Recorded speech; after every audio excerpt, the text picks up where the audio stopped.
Titolo: "Il pallone sta scoppiando". Il tempo passa e niente si conclude. Di sto governo ascolto solo parole, mancano i fatti e cose vanno male. Il debito italiano è come un pallone, si sta gonfiando troppo e rischia di scoppiare. Quando questo succede, e sono sicuro che non si potrà evitare, saranno cazzamare per tutti gli italiani. I nostri governanti, per farli priare, promettono di fare cose eccezionali, ma fanno solo ridere i nostri creditori. Parlare di finanza, quando c'è ignoranza, sconvolge sulla mente di quale competenza. Confondere equilibrio con pareggio di bilancio, dicendo che pareggio ritornerà a equilibrio, significa soltanto fare incazzare i forti.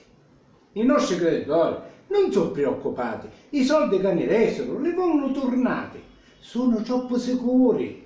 Forse non lo sapete, ma i cittadini siamo tutti pignorati. Se non si cambia testa e non facciamo tutta economia, non passa troppo tempo e incomincia l'agonia. In un paese serio, il capo dello Stato, il capo del governo e tutto il Parlamento, invece di parlare, hanno un dovere serio, dire la verità. Carissimi italiani, i tempi sono stretti, se non si stringe la cinghia, arriva la sconfitta, non ci saranno soldi, ma solo aria fritta.